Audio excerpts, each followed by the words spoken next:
السلام عليكم ورحمة الله وبركاته. مبروك يا زملكاوية، مكسب النهاردة. هو النهاردة أكتر منه تهنئة بصراحة من جوايا أنا، نبرة تحذير شوية. الحمد لله كسبنا وراكبين الدوري وتمام، بس أنا شايف كده في حتة تعالي، حتة تفريط، حتة تهاون. على إيه؟ ده احنا بنزق المركب زق. أنا مش عايز النهاردة أقسو على اللعيبة، يعني يبقى في حتة قسوة هم كسبانين وراكبين الدوري، بس احنا نازلين على محطتين اهم من بعض. الماتش اللي جاي ماتش الجونة وماتش الاهلي بعد كده، هناخدهم ستيب باي ستيب. بس اللي حاصل النهارده من دلع وتراخي، مش دلع مبالغ فيه ولا تراخي مبالغ فيه ولا تهاون، ولكن زي ما احنا رجاله نكمل زي ما احنا، زي ماتش المصري، زي ما ماشيين في الدوري. ادينا اتدلعنا في ماتش خسرنا فيه، ماتش ملوش اي 30 لازمه. كان زماننا راكبين الدوري دلوقتي وشايطين شوطه بعيده خالص. ليه؟ ليه في حته غباء فكري في الملعب؟ ليه اللعيب بتاعنا البلاي ميكر او 8 او 10 سواء ياخد الكرة ويلف بوشه الجنة تاني؟ ليه؟ ليه مفيش جرأة ان انا اخد الكرة واروح بوشي؟ ده انتوا كلكم لعيبه كبيره قوي، سواء ناصر ماهر، عبد الله السعيد الوحيد اللي بصراحه ما بيعملهاش، احمد حمدي بالغ فيها قوي، يعني بطريقه مستفزه، كل كرة بياخدها يلف ويرجع بوشه تاني. ده الهاف او البلاي ميكر ما بيصدق انه ياخد الكرة ويلف بوشه عشان يلمح بطرف عينه اليمين وطرف عينه الشمال ويفتح ملعبه ويشوف البينيات بتاعته اذا كانت في العمق ولا على الجناب. ليه؟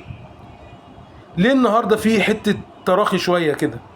بصراحه يعني كسبانين وكل حاجه وراكبين الماتش من اول 5 6 دقايق، ما اكمل وادوس، اكسب 4 5، افرق بالاهداف، اخوف الفرق اللي جايه، ادي لنفسي ثقه، ادوس. الله، انا مش عايز النهارده يعني يبقى في حته ايه ان انا كسبان وبرخم على اللعيبه، لا، بس لازم يفوقوا، لازم ننور لهم الالارم، لازم نديهم كده لمبه حمراء كده. بلاش بلاش نقع ماتش ايه لازمتها. ليه؟ نكمل زي ما احنا. صدقوني والله باذن الله دوسنا الماتشين الجايين دول 60 70% الدوري بتاعنا. كسبنا ماتش الجونه وكسبنا ماتش الاهلي، هنأثر نفسيا لنفسينا وعلى الغير بطريقه جامده جدا جدا جدا. عموما ادينا قلنا التحذير اللي هو يعني تحذير لطيف كده بحب وبفرحه برضه ان احنا كسبانين. نبدا بقى الحمد لله نفرح بالمكسب، احنا اول الدوري وماشيين كويس ومية مية. يا ريت بقى باذن الله نكمل على كده، احنا مفرحين جمهورنا ومفرحين نفسينا وماشيين كويس وقافلين على مشاكلنا اللي هي لو لا قدر الله في اي وقعه هتتفتح علينا 100 باب مستنينا.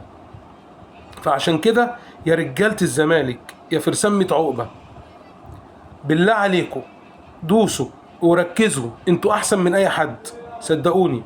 والمدرب بدأت تبان ملامحه بصراحه، وبدأنا نكتسب عناصر جديده مهمه جدا. محمد اسماعيل النهارده ما شاء الله معالي زي الفل، نازل مركز ورايق وقوي وشغله عالي في الملعب. طبعا كده كده النجوم هم صبحي النهارده مليون على 10. عمر جابر مش واضح ان يعني في الشوط الاولاني كان كويس بس بعد كده اتصاب، ربنا يا رب يطمنا عليه باذن الله.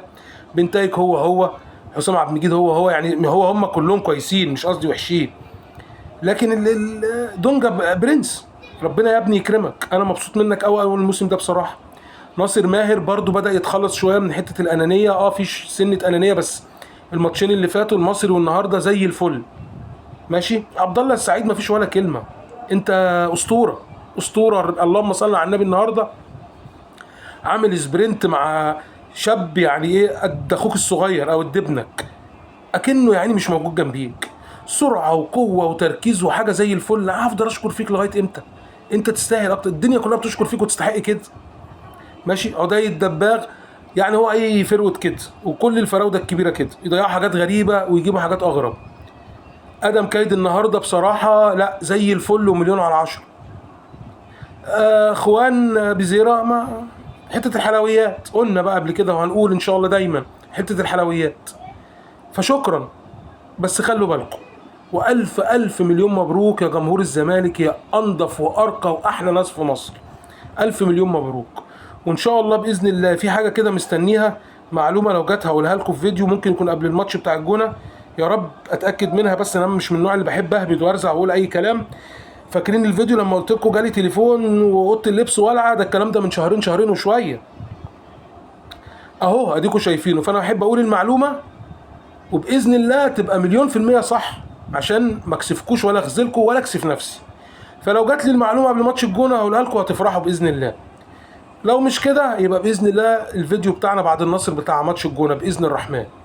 ويا ريت بقى باذن الله تدعمونا كده بشير والاشتراك بتاعكم في القناه، وانتوا اخواتنا في الدم، احنا ولاد الملكي. يلا الف مبروك يا رجاله، السلام عليكم ورحمه الله.